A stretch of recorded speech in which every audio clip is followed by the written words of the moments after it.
There's a great XKCD strip that explains this exactly. I think it begins with something like there's 15 standards, and we need to solve this problem, but none of the standards fit. You know what? We'll create one new standard to rule them all. We'll have one overarching standard that fits all the other standards inside of it, and then the next panel. Now we have 16 standards.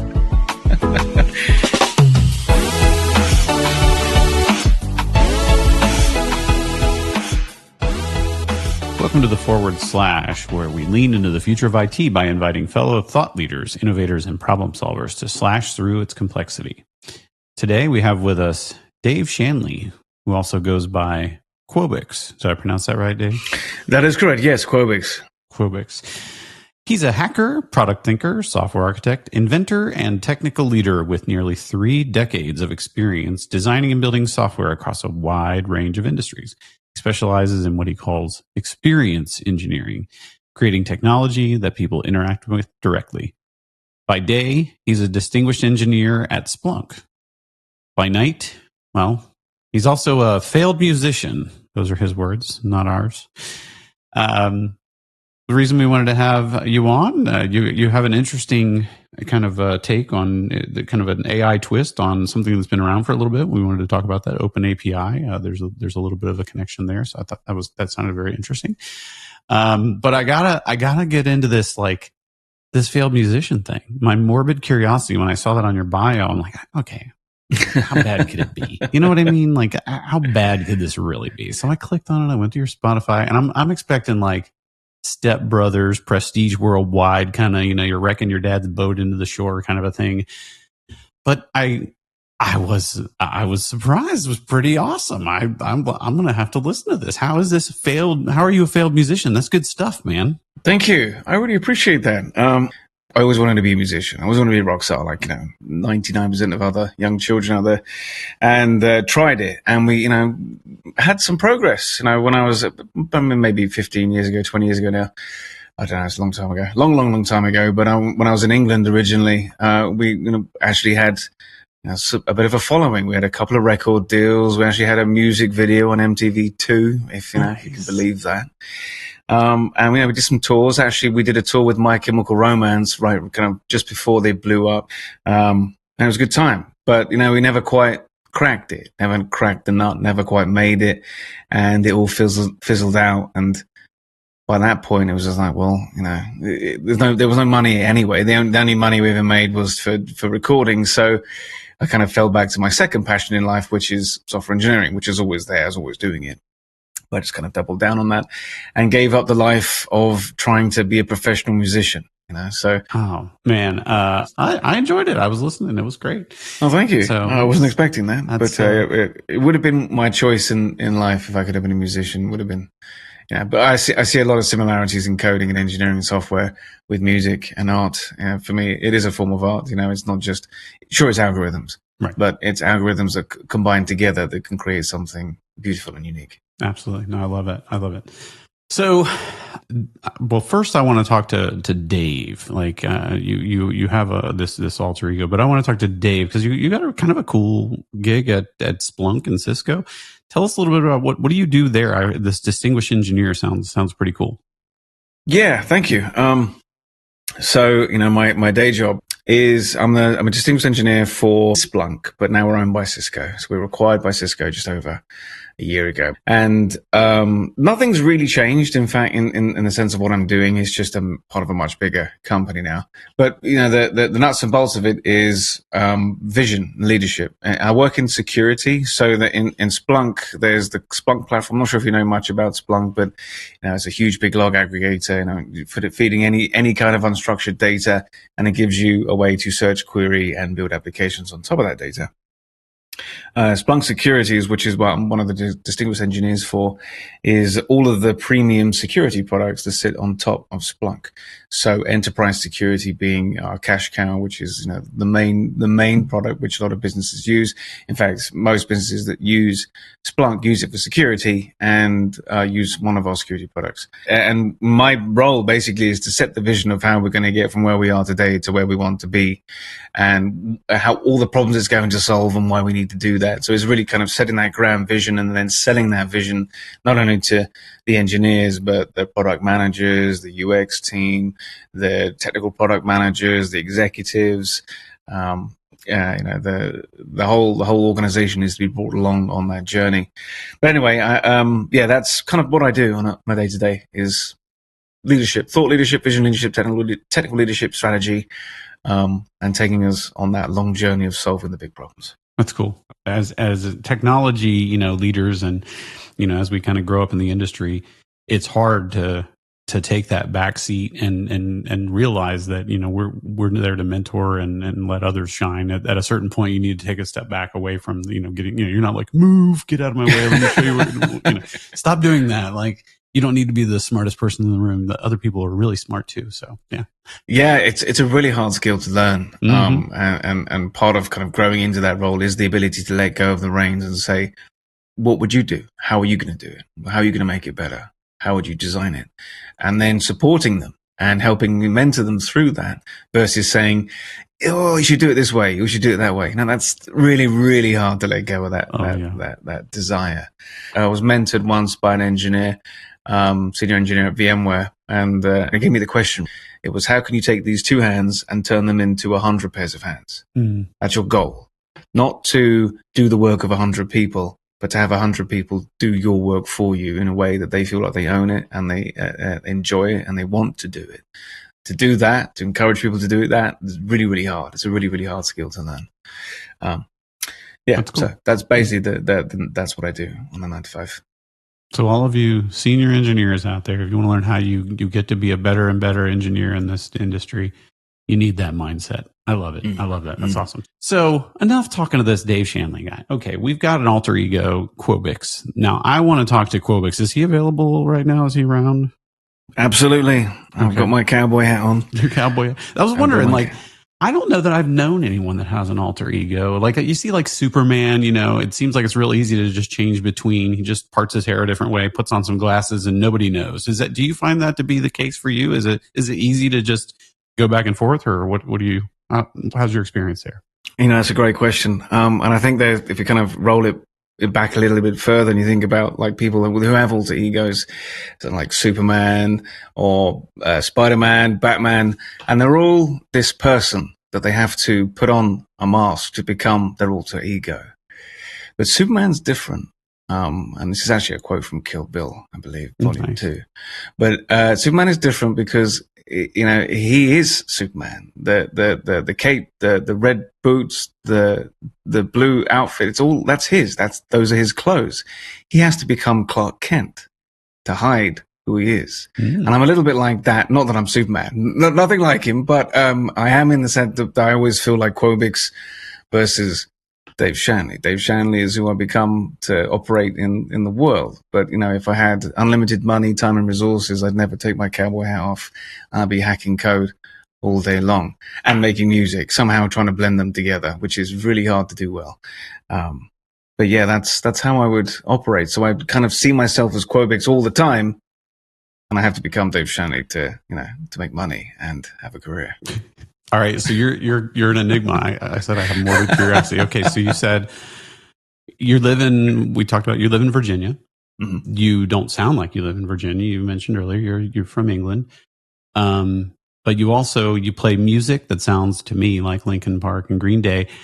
And then you mentioned cowboy hat. There's a whole lot of worlds here that are combined that don't make any sense. You know what I mean? And explain all of this connection. How did the cowboy hat come to be?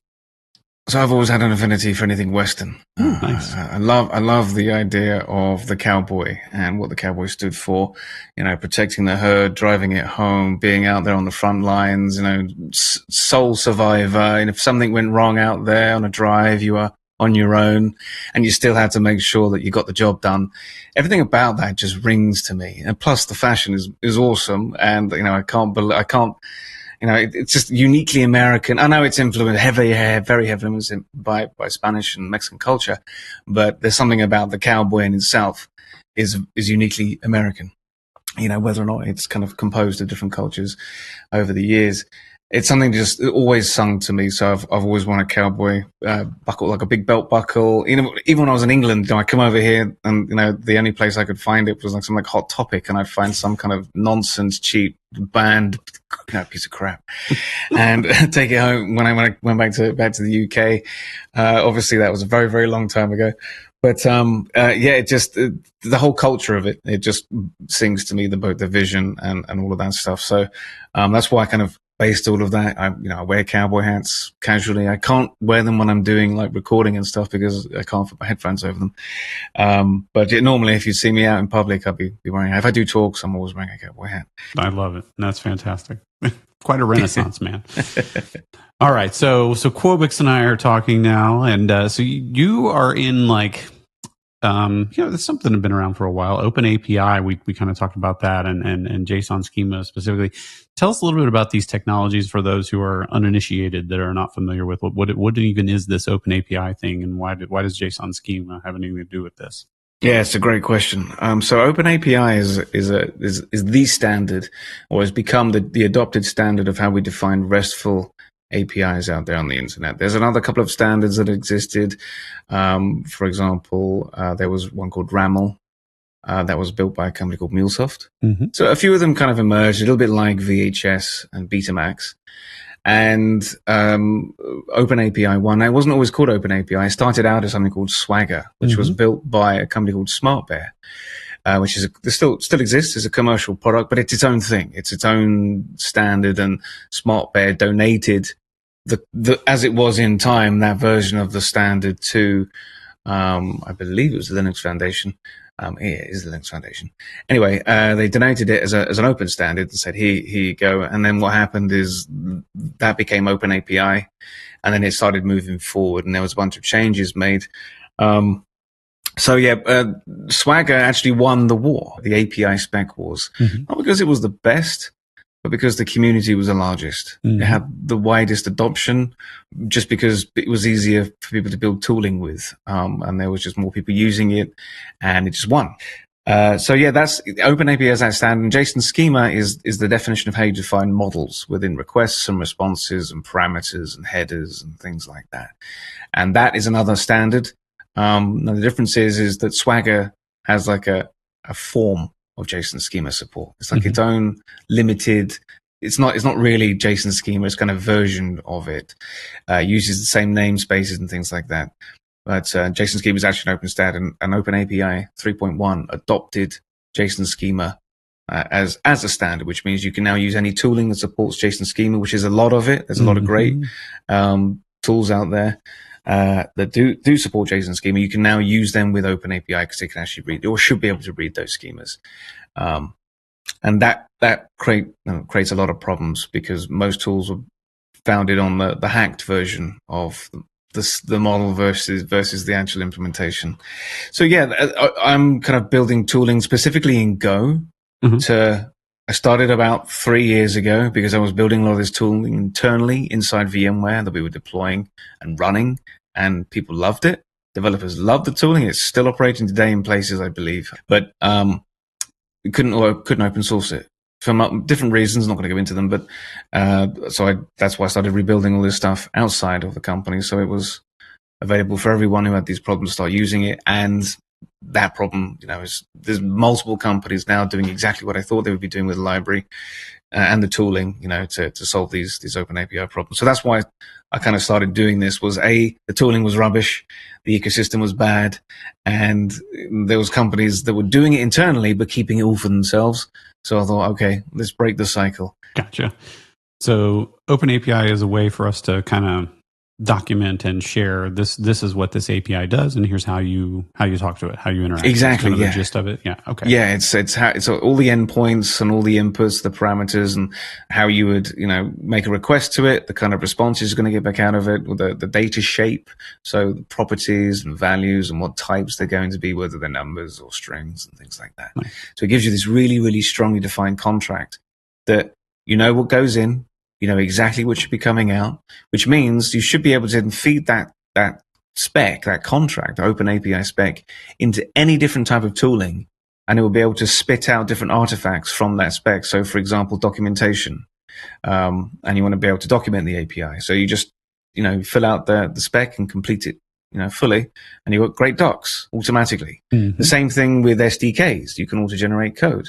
So your clients will be automatically, all the code you would need to be able to call your API will be generated in JavaScript or Perl or Python or PHP or Java, or whatever it is that you're out there using. You'd have a code generator for it. And this is what we call like an API first design, where you design the API through OpenAPI, and then everything else kind of falls, from that center core. So client generation, code generation, test generation, server generation, backend generation, all that stuff comes from the spec. So having a single source of truth for your API. Nice. So when you have all these, a lot of the organizations are facing, we're becoming very API first, as you were saying, design first or API first. And when you're inside these big enterprises, you kind of get lost in this sea of all these open API documents. How are you finding, managing this, bringing everything together and making people aware of this sort of thing? What are people doing with that? Yeah, this is a great question. So I think there's a few states of maturity that businesses have in this journey. Like you get, let's say an enterprise business is 15 years old or so. They're going to have lots of different products, some acquisitions, some homegrown. Open API specs are going to be scattered, like you said. Some of them are going to be generated from code. Some of them are going to be slapped together. Some of them are going to be thoughtful.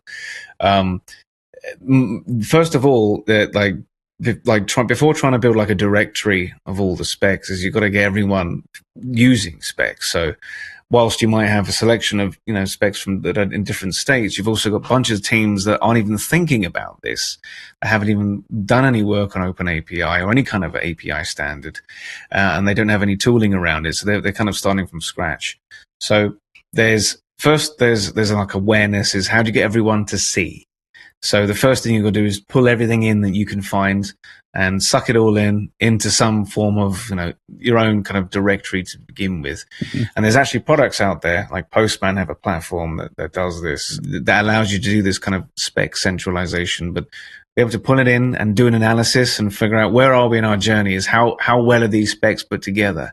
If you find that most of those specs go in pretty well, they render out relatively well in documentation, and you can get, a reasonable kind of quality score out of them. That's okay. We're in a good position. Now we need a tool that's going to give us like a central directory where we can allow everyone to explore, search, try them out. But what I'm finding is most enterprise businesses are upside down and inside out when it comes to OpenAPI specifically, and having specs. There's parts of the business that are really clean because they're building cloud native. They need OpenAPI. For example, they're using some form of Kubernetes API server. They need to feed something in to be able to expose routes and endpoints. So they're really doing well. We could do a lot better, but at least they're made that part of their test. And there's the legacy stuff, which I see every day in my day job, which just is playing catch up, all the time. And new things might get built with a spec, but most of the stuff is completely undocumented and unspecified. So that level of maturity is like we're just getting started. We're just trying to things out. Having us like that kind of a platform solution is just a little bit too early for businesses in that state. So really what you got in that point is it's about getting the team's hygiene. Like it's a cultural thing. Before you even get to worrying about, having a single place all the specs go, it's how do we get teams caring about this, worrying about this, implementing this and making it part of their build. You've got to have all of those how-tos. How do you stitch this tooling together? How do you use this type of tooling? What happens when you do this? And I think that's actually the hardest part, which I actually spend a lot of time during the day doing, is educating and then showcasing and then getting examples of this is how we do it properly. And then you start to see the spark go off and then teams start making use of it. So yeah, it's mature businesses use a platform or build your own. It's really hard though. Wouldn't recommend it. Wouldn't recommend it. Really, really hard. So yeah, just do, on this one, buy. But before then, it is a case of actually getting tooling. So stitching together open source tooling to be able to showcase, we've got quality evaluation, we've got change detection in here, we've got some form of governance going on. We can see what's going on. getting to that point is really hard. Once you're at that point, it's just rinse and repeat until you're ready for a platform. All right. So do you find that once you get to this level of maturity of the OpenAPI specs being clean and they're practicing good hygiene and all of that, where you can do kind of that low code, no code kind of a thing and actually start weaving things together without, much engineering effort? Yeah, I mean, it's a bit of a utopia because I have yet to see an organization get to that level of maturity, but that is where it should be. So you have the capability for anyone to be able to explore APIs and discover them, use them, and build automation against them. That is where it should be, right? And adding a new API is a design process because all the code is automatically generated for SDKs and clients, and all the code is automatically generated for the backend, which means you're not checking any of this code in. You design the spec. The spec is then actually used to generate the code and then go into the directories. So, I mean, that's really where we want to get to, where non-technical folks can explore, understand, automate, and create their own workflows and publish those workflows. So then you've got the ability to do kind of high level education for, like, this is how you do this thing. Here is my workflow, and you can capture that and then publish it out, and then anyone else can pick that up, whether it's a customer or it's another engineer. So we talked about there's a bit of an AI play here. There's a trend in the industry, a big push for agentic AI, right? This does play into that some. If you can, present these OpenAPI specs such that they're easy to weave together by a human being, presumably an AI agent could do the same. Kind of, is that where you're headed with that? Yeah, I mean, so there's a big boom in MCP as a new concept out there in the market right now, and there's other concepts like A2A. So MCP stands for Model Context Protocol, and A2A is Agent to Agent Protocol without the P. Or it's got a P on the end. I'm not sure. Anyway, personally, I believe that an OpenAPI spec is all that you need, really, to be able to understand the capabilities of an API. But what we've created, or what the market has created, is this layer over the top where it's kind of put this RPC style communication layer. So it's basically JSON schema over Post, which is JSON RPC. So it's like an ultra lightweight version of REST. There's no real resources or anything like that. There's no real verbs or anything. It's just post a payload with a schema with context of the conversation, and we're calling it a protocol. So there's a lot of hype kind of around that at the moment, really, because that's all it is. It's a very old fashioned. It's a step backwards, really, in terms of how you think about APIs and the capabilities of APIs. Backwards from REST, anyway. Mm-hmm. So I think we're going to see a lot more rise for the need of OpenAPI, or at least any kind of API you're interacting with, whether it's GraphQL or gRPC or Protobuf. I think we're going to see a lot more demand for it because AIs are going to want to automate a lot of this stuff. MCP is abstracting that, but MCP still needs to be able to understand how to talk to those underlying services. And how's it going to need to do that? Well, it needs an API contract or some form of an API contract. Not all APIs are going to be HTTP based, obviously. But it's not a replacement. There's been a lot of kind of media coverage about MCP being the new standard for how we do APIs, and I'm like, no, I don't know. I think that's clickbait beyond anything else. It's doing nothing new or nothing different, and I also am a little concerned that because it's backed by a commercial entity. They've got their own interests at heart. So does every other entity that's playing in AI right now, which is everyone. So everyone wants to be the new protocol thing. So we've already seen A2A from Google. We've got MCP from Anthropic. I'm pretty sure we're about to see a flood more. Maybe not. Maybe it stops here. Maybe this is like, this is it. We've solved it. But there's a lot of problems with MCP, security being one of them. Oh, yeah. Massive problem. I'm sure there'll be solutions coming up for that, but then we'll start to see deviations of MCP, for different flavors of MCP, and then we will be right back to where we are again, where we were with the spec wars, Yep. Absolutely. RAML versus Swagger all over again. But now we've got this added layer. So I'm not betting on any of them, to be honest. I'm just standing back and waiting for the hype to fall, because I like working on the plateau of productivity, the slope of enlightenment and the plateau of productivity. Mm-hmm. That's where I operate. That's the tools that I build operate. When you need something that's going to work, come see me. When I stay with the hype, you need to go over there, because I can't help you. I love that us technologists and just as an industry, we're so funny. Like, as you said, OpenAPI has been around for a bit. We've had a great way of explaining, here's what this API does, here's how you talk to it. And then we came up with this, hey, what if we do this new agentic AI thing?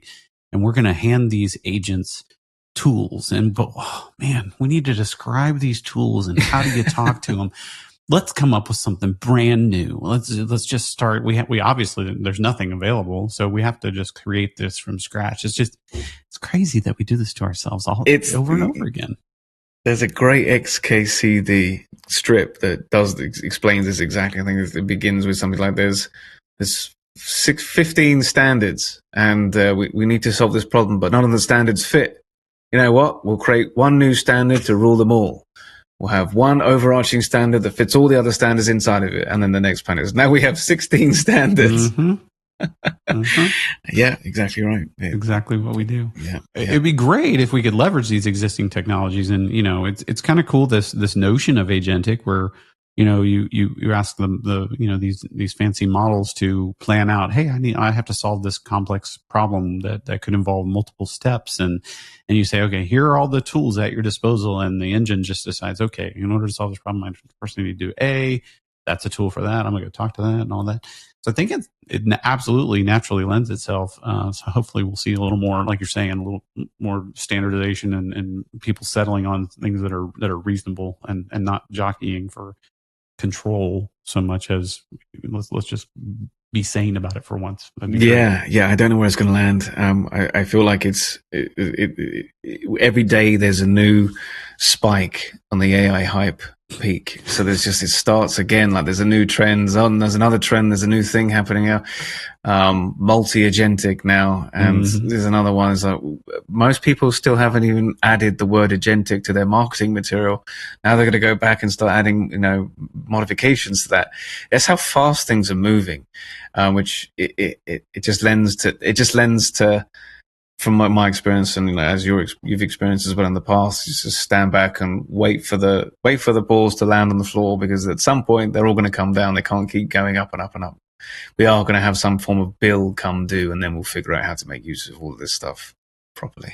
All right. So I wanted to maybe dig into you have this product that you're working on that I wanted to hear a lot more about. So tell me about your product that you've been working on, your passion project, so to speak. Yeah, great. Thank you.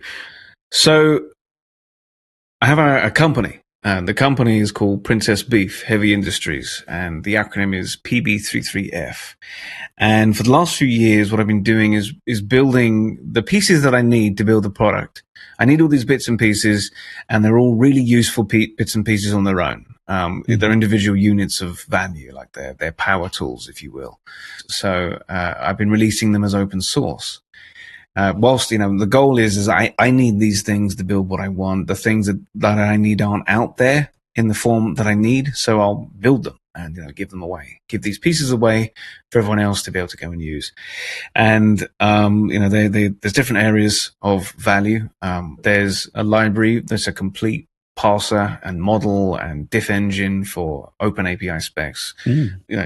Huge enterprise grade ones. I'm talking, hundreds of thousands and thousands and thousands of schemes, hundreds of thousands of schemas, massive, across many, many files, just gigantic specifications. And then there's another tool called Vacuum, which is a linter. And what it allows you to do is it's actually inspired by another open source tool called Spectral. And Spectral will allow you to do, it's got a rules engine. There's core functions that you can put in and say that for this path, check if this thing exists or it doesn't exist, or if you've used the right word or uppercase or lowercase. So it allows you to define your own rules or use the built-in rules to check quality. It's like, have you done this? Have you not done this? Is this a good high quality spec? Is it valid? Have you violated the schema, etc.? And there's another tool called Wiretap, and Wiretap is like a compliance engine. So it operates as a proxy. So you would send all your client traffic, your UI traffic, or your CLI traffic through it to your service. And what it's going to do is look at all the requests and responses and align them with the OpenAPI contract and tell you how compliant your back end or your front end is with that contract. Now, you shouldn't need this tool. It shouldn't need to exist if you've done it API first. But lo and behold, most people haven't. So that's why it exists. Yeah, people use it. They depend heavily on it. It gets a lot of use. So yeah, those three products are the open source. They're libraries, tools, binaries. They get a lot of uses. A few million downloads now. Nice. There's a couple of thousand stars across the repos in GitHub. But again, those are things that I need. They're not like, here's open source. Well, thank you. There's my gift to the universe. Sure, it's free, but I need it. Like, right. I use it. So everything that I build is a feature that I require. Anyway, they're all built with a purpose to create this end goal, this universal all-in-one. So you don't have a tool for quality. You don't have a tool for change detection. You don't have a tool for compliance. You have a tool that does all of it. And that's what the Doctor is. So that's the product that I'm building. It's called the OpenAPI Doctor, but it's themed after, it's a sci-fi show from the UK called Doctor Who. You may have heard of it. You may not have heard of it.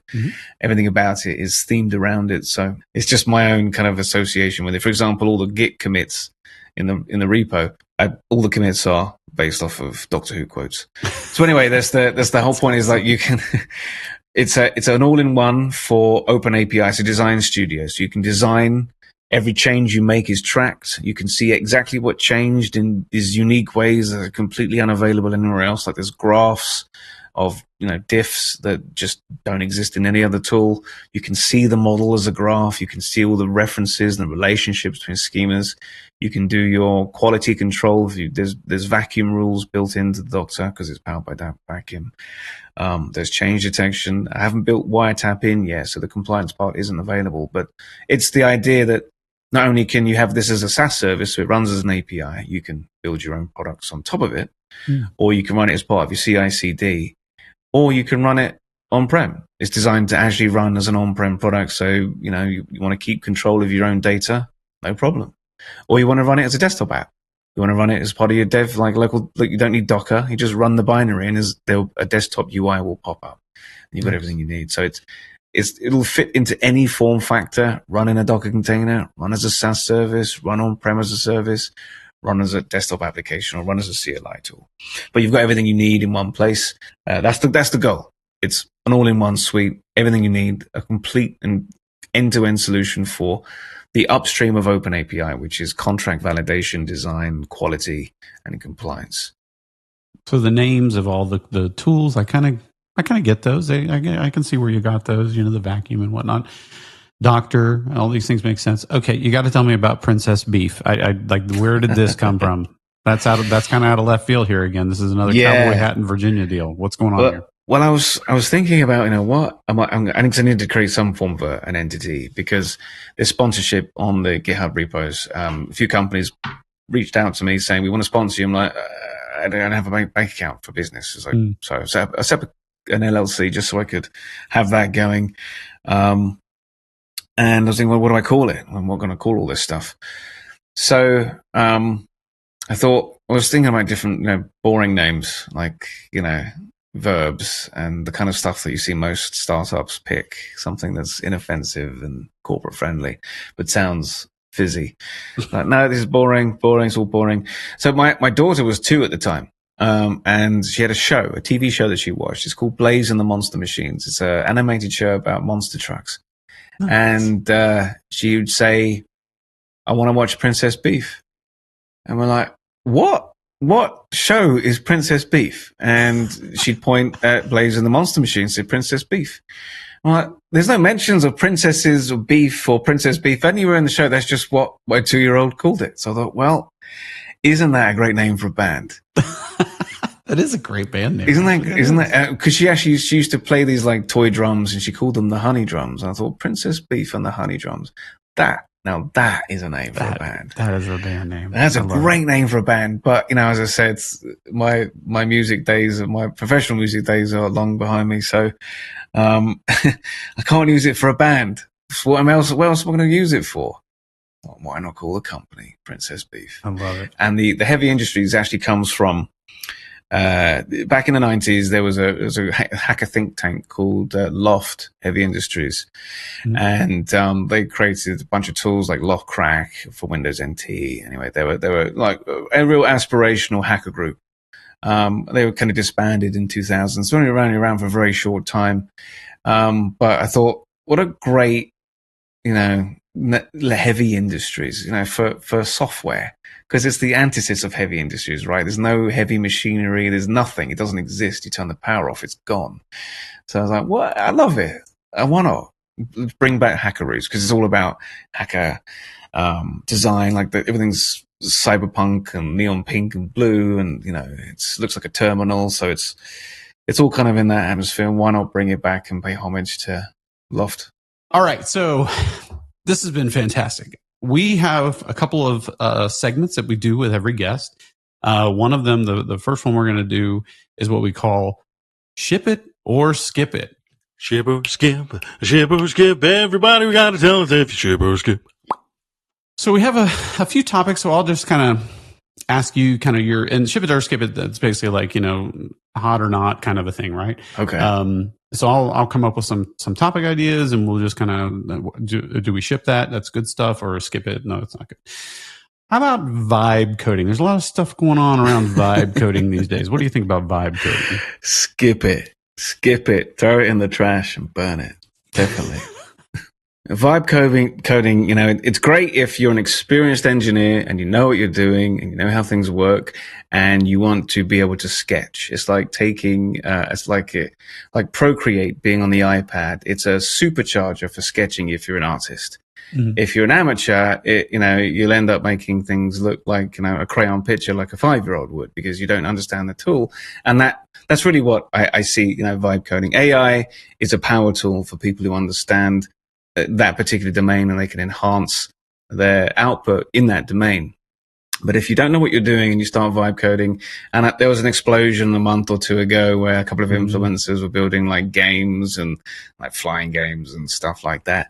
And, it's a pile of junk. It's a massive blob of garbage that requires a community to debug.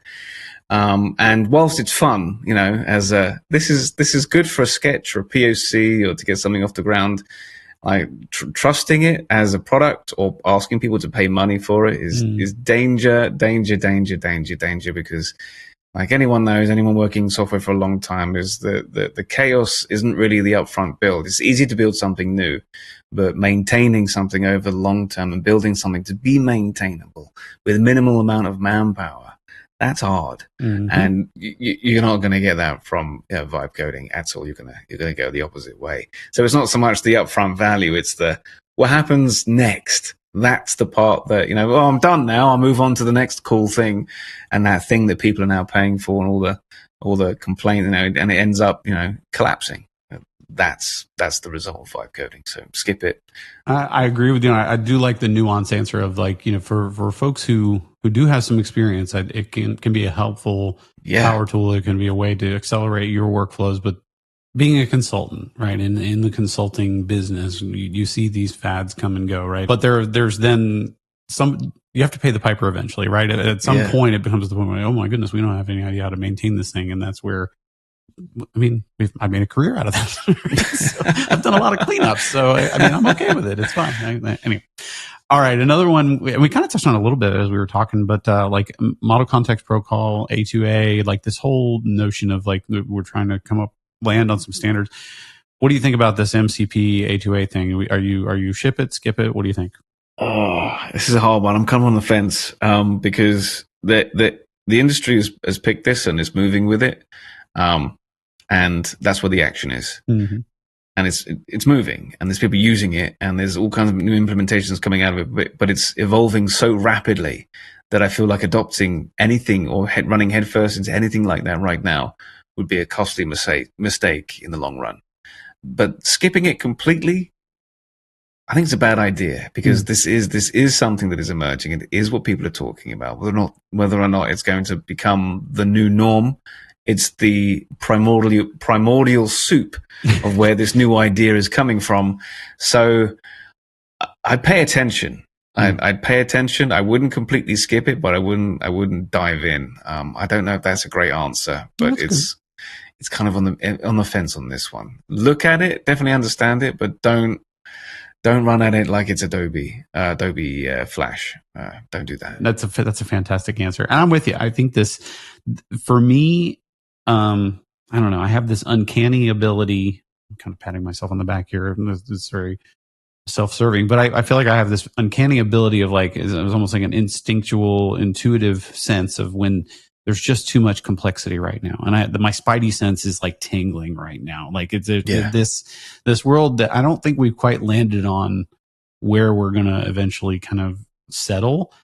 I think we're at a local minima or local maxima, so to speak, right? I don't think we've kind of gotten to the point where we're like, we've made that breakthrough that'll get us to that global maxima yet. But yeah, I think there's a breakthrough that needs to happen still. My spidey sense is like, no, don't go heavy investing in this stuff quite yet. So I'm with you. I agree with you on that. It's tough to sift through sifting through that nonsense. There's a lot of noise to signal ratio right now is a little too high. Every company has big AI layer in it now. In every diagram, in every piece of marketing is a big AI box, AI thing. There's AI everywhere. And you ask them, how are you actually using it? Oh, well, we've got a chat bot and we're kind of wrapped OpenAI. So okay, great, okay. It used to be if you put AI in your product, it was the joke was, oh, you got a couple if statements in there, and that's calling that AI. It's a little more advanced than that now because chatbots are so easy. But yeah, I'm with you. It's watered down a little bit right now. You can't really see the true innovation in AI right now because everybody's just like, no, we're doing AI. All right. This was an interesting one. I'd love to hear your take on it. Like the industry right now, it's funny. We have this, I don't know, I call it like the Kardashian effect, right? Everybody wants to be an influencer, right? They want to get out there and influence other people. What's your take on that? How do you feel about how we are as an industry now? And I mean, it's the world, but I mean, our industry in particular is getting hit with this. I love this question. There is a number of, I mean, you see them like doing tutorials, creating their own courses, trying to get likes and hits, on social media for anything to do with coding or related to coding. Because there's a couple of really good influencers out there that are doing great work. People like the Primagen, but very experienced guy, with a lot of value to add, has done really great training courses, builds really interesting things. Content is entertaining, but the reason why he's got all that credibility is because he actually knows what he's talking about. Like not at the high level, but the right down to the low level, super low level, the core the first principles, core fundamentals of computer science. He understands it and is able to explain it in a way that is helpful. That's something to aspire to. But that takes 15, 20 years of experience. And the problem is that, from what I see as young guys, wanting to do that. Like, I want to be a streamer. I want to be on Twitch, and I want to be coding, and I want to be giving advice, but I don't quite know what to give because I don't know what I'm doing yet. But I still want to, it's a little bit like the people that they want to take up skiing, so they go out and buy the most expensive skis and all the gear, and they got the Instagram pictures with the stuff on, and but they can't ski. But they got all the stuff. They look like they can, they give the impression that they can, but they can't actually do it yet. It's like wanting to skip the line on experience. I want the credibility, but I don't want to have to, do the hard work to get there. And I think that's really the key, is that you can't short circuit it. you can't study your way into this, in a shortened amount of time. It's experience takes time. It's the muscle memory, the neural pathways in your head that need to be formed from repetitive work, from trial and failure, learning. You can't do it. And I think that's what I see with a lot of younger people trying to break into technology, but I don't think kind of diving into the Kardashian effect and trying to become like, some superstar streamer. The people that are making money for it and are famous are because they're experienced and they got something to add. They've got real experience to share, and they're turning it into a format that is enjoyable and consumable because they know how to do that too. Right? These are two skills that you've got to learn through experience and by presenting and storytelling and learning how to, put a storyline together and be able to tell it in an interesting way and provide value. So, the tech influencers, don't do it until you you've actually got experience. Like you really know what you're talking about. Not just I did a course and I'm now trying to prove that I understand what I learned by teaching. Putting yourself into a situation as like a mentor at that point is the mistake. Yeah, there was a Twitter. Well, that's not Twitter, X conversation I saw. Somebody was asking, what do you call those people? You brought it up of like, the people who they want to be a skier and they go out and buy all the fancy equipment and they buy all those things and immediately that's what they buy. And they're like, what's the word for that? We need a word for that. And there's people that are, my age that remember back in the day, like the skaters. They're like, we've had that word forever. It's called poser. Right?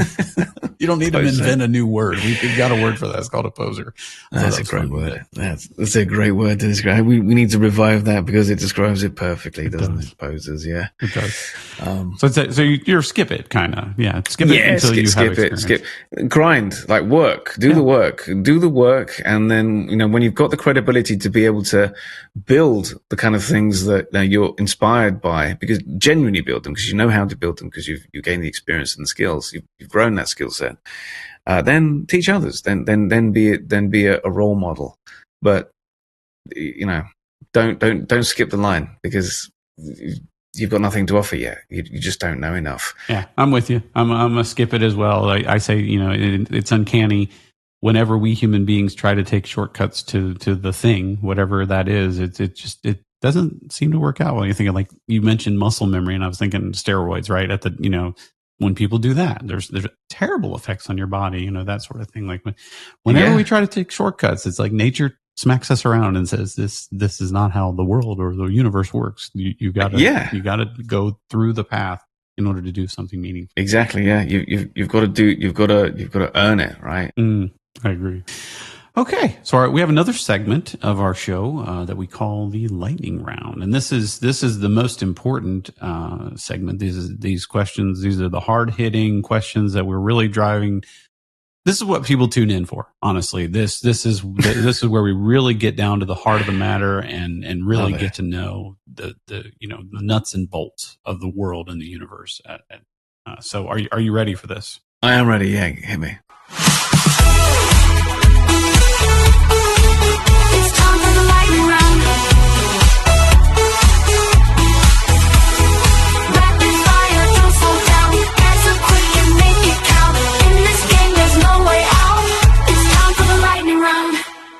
Cake or pie? Can I ask a question, or do I have to answer it? We'll allow it. One question. Okay, meat pie or like sweet pie? We've never had someone from England on the show yet, so I did not know. I didn't make a steak pie, like a steak pie, or like a cheesecake. We'll go with sweet pie. Sweet pie. Mm-hmm.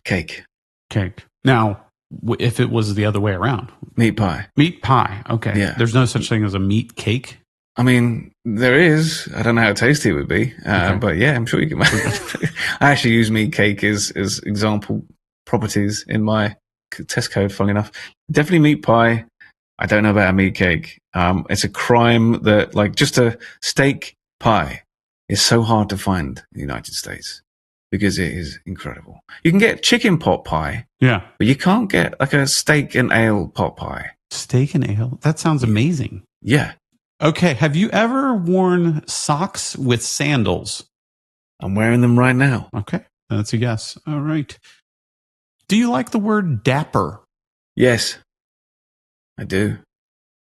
Well, when I hear dapper, I hear somebody who's dressed really well in a fancy way that's more fancy than traditional, like a business attire, but not super fancy like black tie going to a ball. Dapper means a classier suit than business, not quite, dressed up to go out to a formal occasion. It's in the middle. Dapper covers it perfectly. I like that.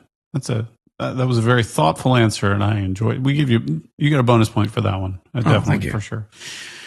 Okay, what is your favorite carnival food? Oh my goodness. It's probably like a Polish sausage, to be honest. Okay. I'm not a fan of like the funnel cakes or anything fried or the deep fried stuff. No, yeah, Polish sausage. Polish sausage. That's a good one. Yeah. All right. Do you Instagram your food? No, I don't use Instagram. Okay. And if I did, I don't do the food thing. No, definitely not. The camera doesn't have to eat first. Like that's what my kids say. Never. I mean, maybe like 15 years ago, I tried doing it a few times. I realized what am I doing? And then I stopped forever. Okay. So since you're from England and you have a good grasp of the English language, I can do an imitation. Yeah. Define the word zeitgeist. The moment is understanding the cultural moment. Zeitgeist is the feel, the vibe of the world as it exists right now, and the zeitgeist changes with every generation and time. So it's capturing the gestalt of culture as it stands. Man, that's probably like very close to like the textbook definition. That's fantastic. Great, thank you. What's your favorite martial art? Ooh, that's random. Man, I wish I knew more names of martial arts because I'm failing now and I can't think of anything except for Kung Fu, and that's really, really bad. I don't have one, to be honest. I'm just picking one out of the air. That's a good answer. Kung Fu's a good answer. They're fun movies. The bad overdubs of English, Yeah. Happens. Yeah, I mean, it's Kung Fu. Why not? Okay, here's a random one. If you could push a button and make everyone in the world 7% happier, but it would also place a worldwide ban on all hair styling products, would you push that button? Yes. Yes. Yeah. Yes, I would. I feel like that's fair. Everyone deserves to be happier at the expense of a slightly less fashionable haircut. I think it's fair. It's a good trade-off. Do you think anyone considers you a hipster? No, not at all. Nope. Not even close. All as right. a younger man, maybe 20 years ago, 25 years ago, 100%. Friends used to call me Bohemian, but Okay. I'm anything but these days. Gotcha. All right. Well, that concludes the lightning round. That was fantastic. You scored better than most. Obviously, you got a bonus point, so that helps your score. It was fantastic. The Polish sausage was the number one answer that we were looking for. Really? Yeah, Survey says. Survey says. Yeah, there you go. Survey says Polish sausage. That's right. I'll be darned. Okay. So, any closing remarks? We're going to sign off here in a few. Any closing remarks from you? Anything? Closing remarks. Don't get lost in the hype. AI has been buzzing for 2-3 years now. It's going to keep buzzing. There's going to be more and more protocols popping up. MCP, A2A. Who knows what's going to come next week? Don't bet the bank on any of this stuff yet because it's rapidly evolving and changing and growing. And I wouldn't bet my business on it just yet. I'd wait for the dust to settle. That would be my parting advice: is look, touch, but don't buy yet. That means if you can do that. Fantastic. And if our folks want to find you, they can go to quobix.com. Is that correct? Quobix? That's right. quobix.com or pb33f.io. That's Princess Beef. And you can grab, you can take a look at the documentation for the different open source stuff, or you can try out the doctor, or my contact details are on there as well. Fantastic. All right. Well, thank you very much, Quobix, or Dave, whoever's here right now, for joining us today. Well, thank you. Both of us are here at the moment right now. I really appreciate the opportunity to come and talk today. Thank you for taking the time to listen to me rant and listen to me vent all of my ideas out of my head. Really appreciate it. Thank you. All right. Well, this was fantastic. If you'd like to get in touch with us, drop us a line at /@calibrity.com. The / podcast is created by Calibrity. Our director is Dylan Courts, producer Ryan Wilson, with editing by John Corey and Jeremy Brown. Marketing support comes from Taylor Blessing. I'm your host, James Carman, and thank you for listening.